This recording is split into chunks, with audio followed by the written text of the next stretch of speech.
Action. Okay, we are Group 1. Our presentation is on Microsoft. I'm Tyler Ruff. With me is Hani, Haley, Thu, Melinda, and Juan. And here we go. So for our company, Microsoft Corporation is a multinational technology company headquartered in Redmond, Washington.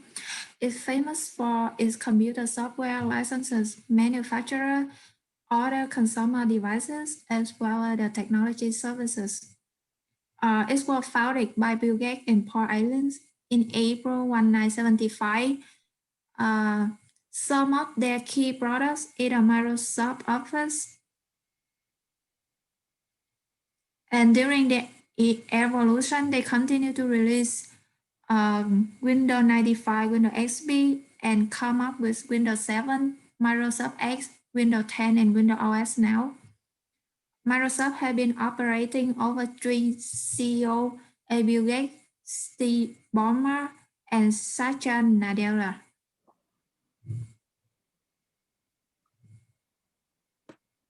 Okay, so the main problems that were happening in Microsoft in 2014 when they switched CEOs was that Microsoft software was becoming outdated. And this was due to the global shift to mobile devices and streaming services. And they needed to adapt and adjust to cloud computing to continue to be global leaders in software technology. Previously, they were leaders in PCs and servers, and they needed to switch to cloud computing. Microsoft can no longer maintain competitive advantage using their current PC technology. The problem is encountered when other companies, including Apple, Google, and Amazon, had already implemented cloud computing technology, and Microsoft can no longer stay competitive in the industry. The shareholders, as well as the company as a whole, is impacted by the decline in stock price. And the problem is encountered when Microsoft stock price stagnated, is when they started realizing how far they were falling behind. So the objectives are that the company needs to shift their main focus from being PC and server related to cloud computing to match the shift the world is taking towards mobile devices and cloud computing with the rise of mobile devices and data streaming. Shift the underlying economics from using fixed costs to design server software to building and maintaining server farms, which have a cost of goods sold. So basically, they just had, when they were making these softwares like Word and PowerPoint, they just had one fixed cost and were selling it. So they're just constantly making money, but now maintaining a server farm is more expensive. And then they need to continue developing products and cloud services that are innovative, so they're able to surpass their competitors. So when looking at the SWOT analysis, Microsoft has many dominant strengths. World leading software company with revenue of 143 billion and has a huge market capitalization than its competitor with 1,359 billion in 2020, has a vast market risk with operating in over 190 countries worldwide. They are known to have a product that's too easy, friendly to use with high quality standard. Besides, there are some weaknesses. Microsoft faced with the increase in cyber attack and criminal hackers, leading the Microsoft information system more vulnerable, lacking of innovations. There was some report that Microsoft had been falling behind in maintaining product developments and advanced technology.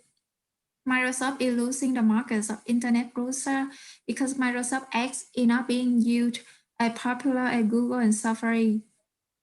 With opportunity, Microsoft can gain the cost of leadership strategy by increasing sales and revenue by offering products with low prices. More markets for smartphones require more smartphone production to meet demand. Innovation and AI application. As AI is a strength now in the telecom industry, if Microsoft can focus on investing in this area, it will have huge benefit in return. Threats, again, either cybercrime and piracy, they could attack the technology information system of Microsoft, which causes the failure in the network system. They have a very strong competitors such as Google and Apple. Workforce diversity, the imbalance of amount of work for employees, lack of women and minorities in the office compared to men. So next, for the functional level strategy, they focus on three main areas: the human resources, markets, and operation.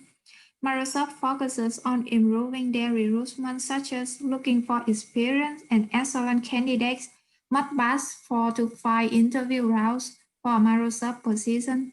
After hiring, Microsoft provides quality training to employees. Network marketing, when Microsoft advertise products, their other complementary products are also being advertised. They also focus on building brand identification. So they are a very popular brand to customer with their product everywhere. And they focus on increasing the quality of products, maximize production to meet smartphone and other device demands. Okay, Microsoft obviously has a corporate level strategy. The corporate level strategy has had to shift a lot in the last 20 years due to the shift of demand from PCs to handheld devices, and they have focused on diversifying their products in order to meet customer demand. This goes into like their smartphone, which came out in 2010. They also came out with their gaming system in the early 2000s called Xbox. So they've been trying to go into more markets in the last 20 years. Another big one is market penetration, as having products all around the world will improve profitability as long as the product is successful. And they have tried to differentiate their products in these markets to make themselves stand out against Apple, Google, all of the above. And they've also tried to come out with a cloud computing software, which is Microsoft Outlook. It's basically the same as Google Docs. Like multiple people can work on a document at the same time as long as they have an account. Right now, it's not as efficient as Google Drive or Google Docs, whatever you want to use on Google. So they need to work on making that a little bit better. Next, we're going to discuss business level strategy. Microsoft served a broad variety of customer segments. They tried to attain a sustainable competitive advantage by differentiating their goods and services. They provided an affordable cost for their offerings, but with the tech industry being a rough market, the lowering of costs did not enable them to gain market share or maintain or even increase profitability. Even though Microsoft offered a differentiation in their products, it was unable to distinguish itself from its competitors. They experienced issues with reliability, design, functions, and features. The company did not grow from overall demand to capture market share from the competition. Their market share maintained stagnant as there was lack of demand for their offerings. The firm was not running efficiently and effectively, which hindered their ability to even reach the efficiency frontier. Their business level strategy, functional level strategy, and organizational arrangement were not perfectly aligned. In Microsoft's case, there are too many competitors going after the same position and the space is too crowded. The company produced and sold standardized products. They recognized different segments and offered different product. So by default, they pursued a broad low-cost strategy. They tried to provide value innovation through improvements in their offerings, but fell short. Apple's introduction of the iPhone and iPad set a very high hurdle. Ultimately, Microsoft lacked competitive advantage. Despite strong revenue and earnings, Microsoft's stock price remained stagnant. They lost leadership in the tech industry to Apple and Google. The problems with Vista, Windows 8, and its failure with the smartphone and tablet led to the hiring of Satya Nadella. He became the new CEO and emphasized a break with the past Microsoft. He talked about Microsoft being the premier productivity and platform company for the mobile-first, cloud-first world. Nadella announced that Microsoft would offer a version of Office 365 for the iPad, Windows would be free for smartphones and tablets, and Xbox One would now be promoted with Halo and Call of Duty. He expressed the need to obsess over customers, be more efficient, and flatten the organization.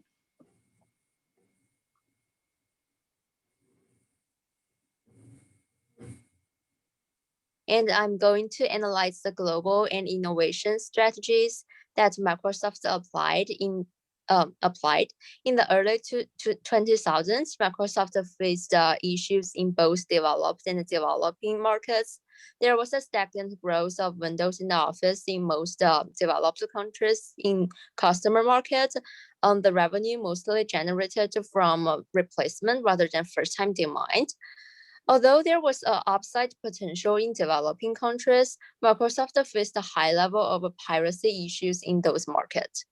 In response to this situation globally, Microsoft found that there is a potential demand for multiple devices in developed countries. So Microsoft applied the innovation strategy and entering markets of other devices that I'll explain in the next slide.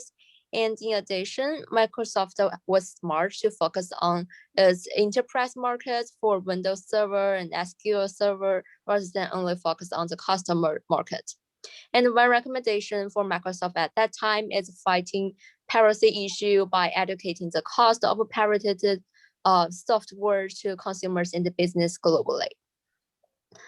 As I mentioned, Microsoft found the demand for multiple devices in developed countries. So Microsoft did the product diversification that Microsoft hoped the multiple devices also run Windows operating systems. Next slide, please. Microsoft entered a couple new markets, including video games market and tablet market. Although Microsoft Xbox failed a couple times when competing with Sony, this product line generates revenue later. And it's interesting to say that Xbox Live gained about 45 million paying subscribers. Xbox Live pushed Xbox move to online and digital, which is an effective way to fight for pirated games. However, Microsoft should have noticed that for consumers, the games, it means games rental rather than game purchase now, which may displace some players. So they need to make sure that players still have the options. And for the tablet markets, the product line of Surface, firstly grew slowly, but accelerated later. The combination of a conventional laptop and tablet that run Windows systems makes Surface unique and gain competitive advantages. But one recommendation for Microsoft's tablet is to motivate app developers to write easy to use apps for Surface as a tablet. And moving to structure and control systems. Next slide. Next slide, please.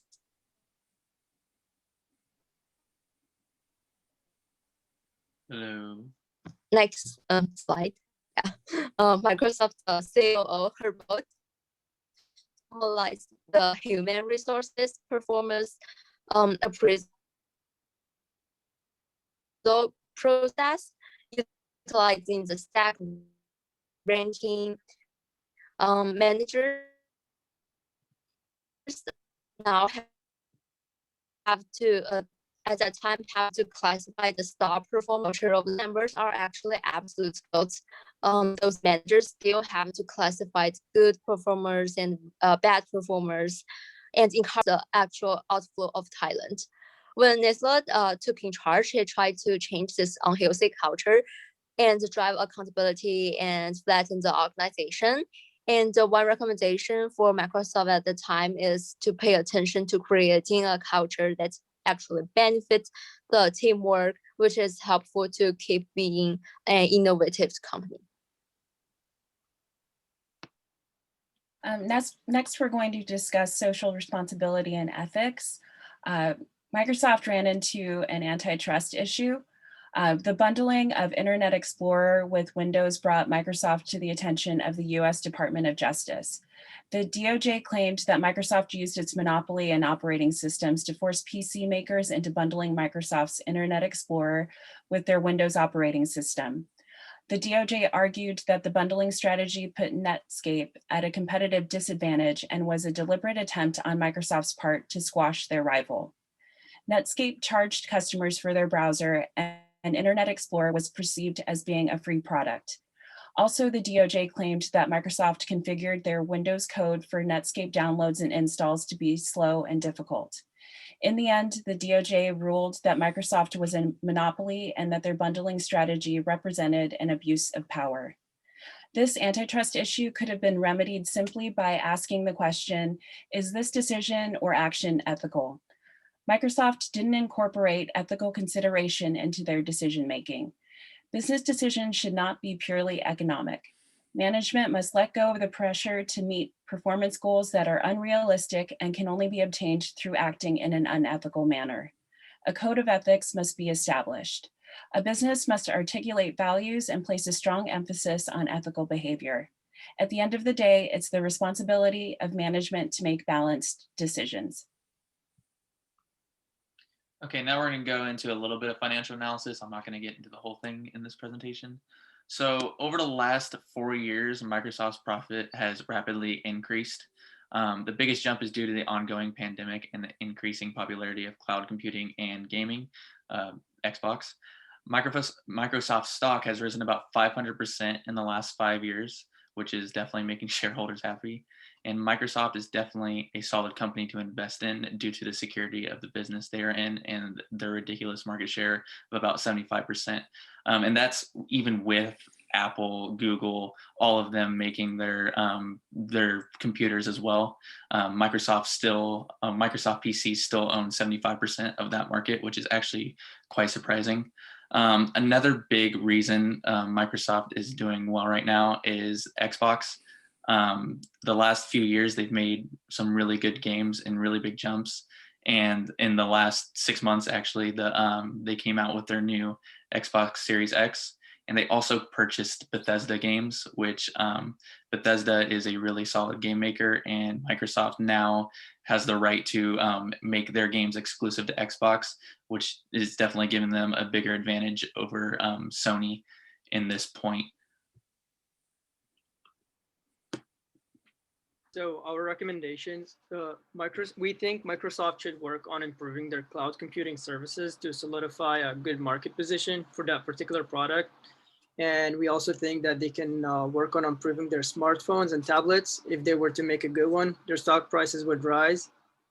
And they should also double down on their Xbox and game, because since the gaming is becoming a lot popular and it's becoming the future, they should continue to support a Windows operating system and creating new features for it, and also provide enterprises with more services that they have high utility value, since that's where most of their business and generating sales from. Next. So for execution, we have a few steps that Microsoft can execute and take their business to the next level. The first one, we think that Microsoft can utilize blockchain technology and be an early adopter in the industry. Microsoft can utilize on blockchain in many ways, such as cloud computing services, gaming, and payment services. Also, there is a great potential for lowering costs associated with traditional server farms, such as maintenance and hardware costs. Also, in the long run, open source cloud storage and services will be valuable as the encryption and privacy proposition is very high. Another thing, they should develop an open source browser such as Brave, and open source browsers are already building on Chromium, which is the source code from Chrome that Google provides, and that gives Google a huge advantage in the market right now. However, Microsoft can make their own open source browser that provides users with high privacy and security.